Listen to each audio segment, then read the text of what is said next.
Sarah is a prodigious accumulator of wealth. Even today, she is frugal and very well disciplined as a consumer.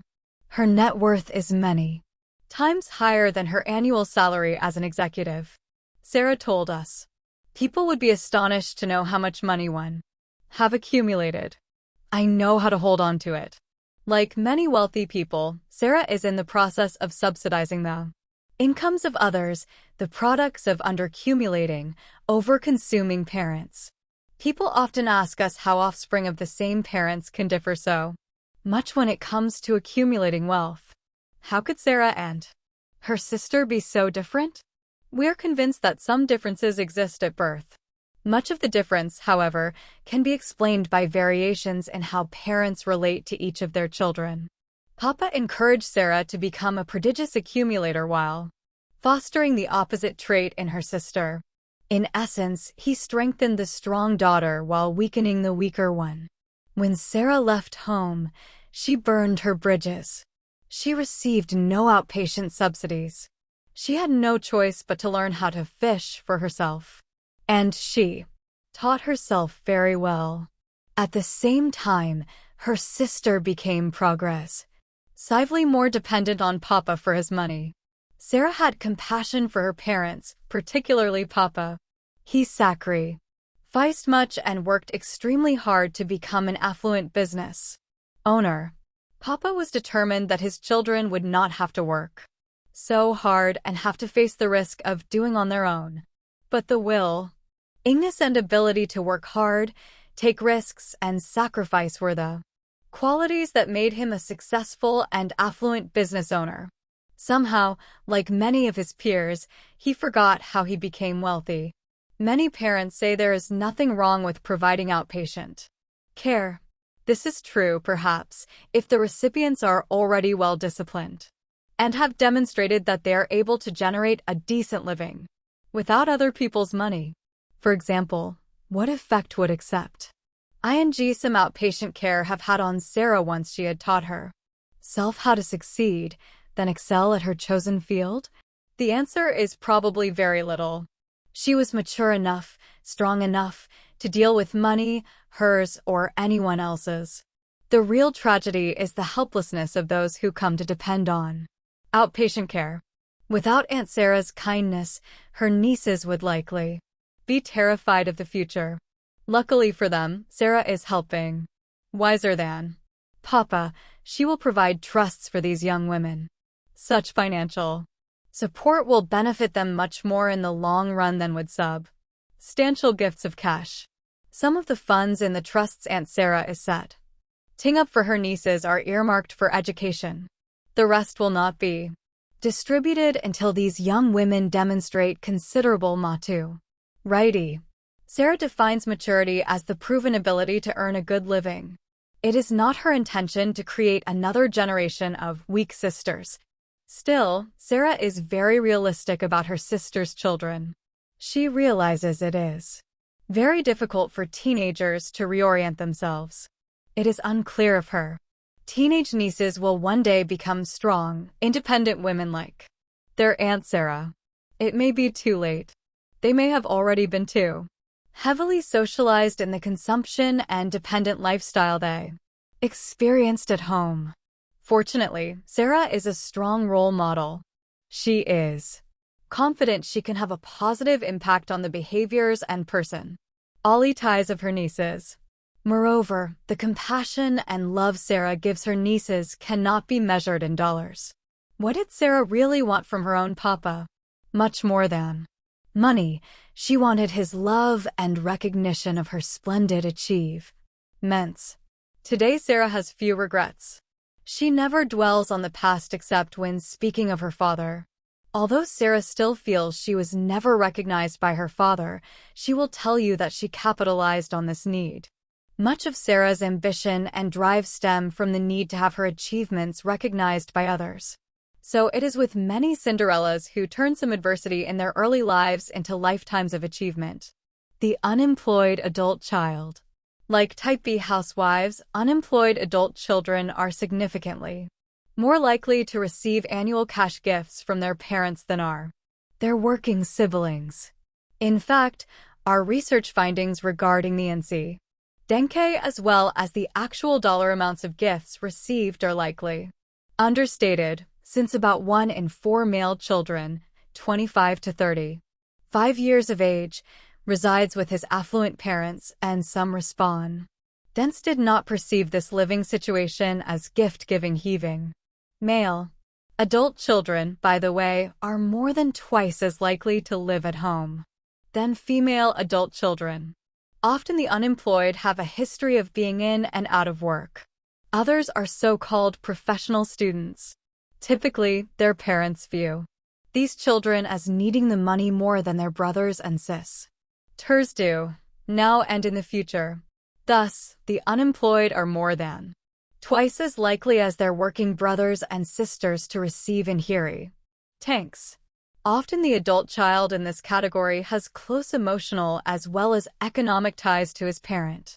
He is significantly more likely to live in close proximity to his parents down the street, perhaps, or even in the same home. It is not unusual, especially among unemployed adult male children, for the child to act as the household handyman, assistant, or errand boy. The unemployed adult often receives his first cash gift when he shows signs of being unable to maintain or uninterested in maintain full-time employment. Some young adults who receive substantial cash gifts move back home upon graduation from college or graduate school. Others receive substantial cash gifts for housing, food, cloth, tuition, and transportation. The parents often pay for medical care and health insurance as well. Many of these cash gifts come from overfunded college tuition savings plans. When the adult children decide not to continue their educations, there often is a substantial amount of money that is legally theirs. This money is often used to help them maintain a comfortable lifestyle. Unemployment during the early stages of adulthood is related to unemployment at later stages in life. Many unemployed middle-aged sons and daughters receive direct cash subsidies, often annually. Further, the incidence of unemployment is associated with larger and more frequent gifts. These adult children are also more likely than their brothers and sisters who are employed to receive inheritances in the form of personal real estate. Before and after you're gone. For one of our focus group interviews, we asked a recruiter to supply us with 8 to 10 millionaires for the 3-hour session. All were supposed to be PAWs and have a minimum of $3 million in net worth. We also instructed our recruiter that the millionaires had to be 65 years old or older. Each was to receive $200 for participating. 2 days before the interview, 9 millionaires had been recruited. But on the morning of the interview, our recruiter telephoned to tell us that one of them would not be able to participate. The recruiter said that she would likely be able to find a substitute. Just an hour before the interview, the recruiter telephoned us again to say she had found a 62-year-old recruit. He was a business owner with a high income, but he did not fit the strict definition of a PW. Nevertheless, we agreed to include him. The decision proved fortuitous. The substitute respondent, Mr. Andrews, was not told beforehand that the other respondents were affluent. Perhaps that was why he took the lead in bragging about how he was very well off financially. In reality, Mr. Andrews had a high income but a relatively small net worth. He was a classic UAW who looked and acted the part. He wore gold bracelets on each wrist and had an expensive-looking diamond-encrusted watch and several rings. When Mr. Andrews began telling the group his story, he exuded confidence. But after 3 hours of talking with 8 wiser men, his demeanor changed. His confidence seemed to deteriorate as the interview progressed. We believe Mr. Andrews learned some important lessons that day about financial planning and the intergenerational distribution of wealth. Mr. Andrews told us that he was already well off and had already achieved his financial goals. But when questioned, he could not articulate his goals. A major part of his plan was to earn a high income. He always assumed that most of the other parts of his financial plan would take care of themselves. We have interviewed many UAWs, like Mr. Andrews. No matter how we ask them about their financial goals, their responses are predictable. Do you know how many celebrities live in my neighborhood? One make a lot of money. I live 2 houses away from a rock star. My daughter married a guy who earns a tremendous income. What do UAWs such as Mr. Andrews tend to emphasize in telling us about themselves? Their income, consumption habits, and status facts.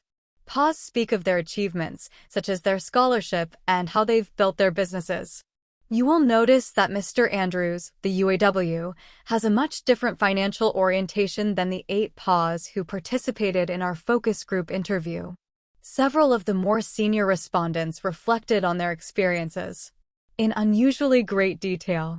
We don't think this information would have flowed so easily if it had not been for the initial comments made by Mr. Andrews.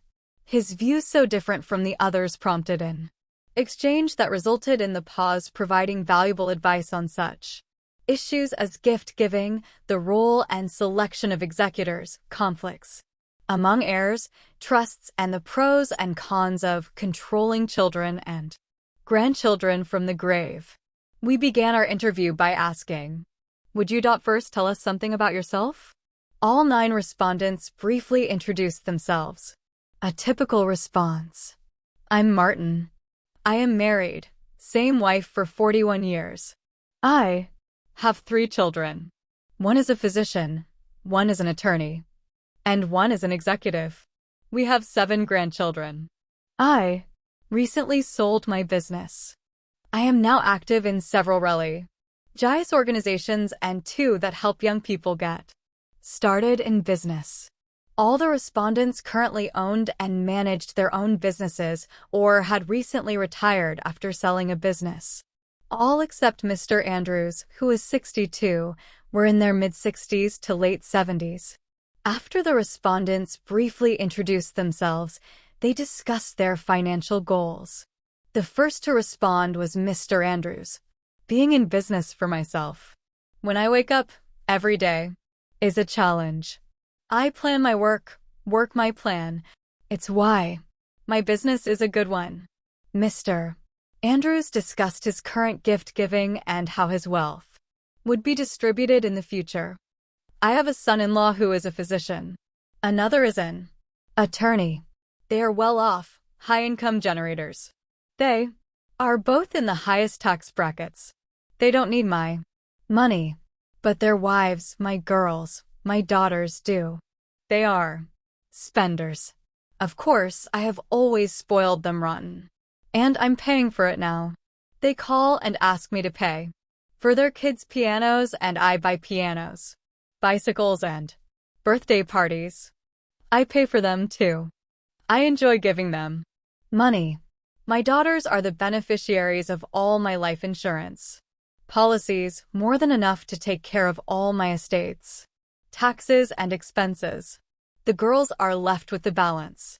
After I am gone, it makes no difference to me how they dispose of my money.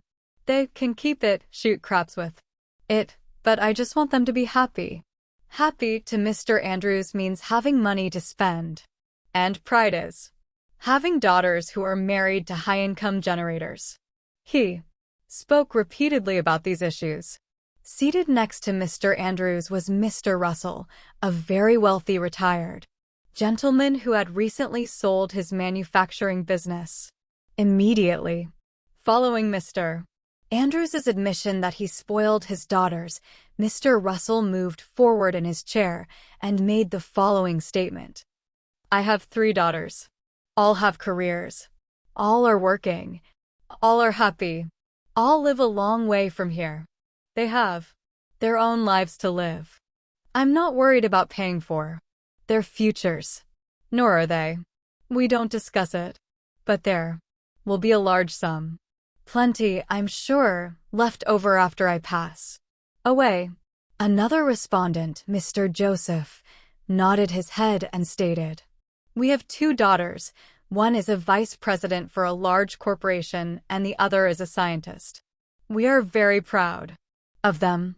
They will be very well provided for. But as a fam, Eiley, we don't spend much time thinking about my estate.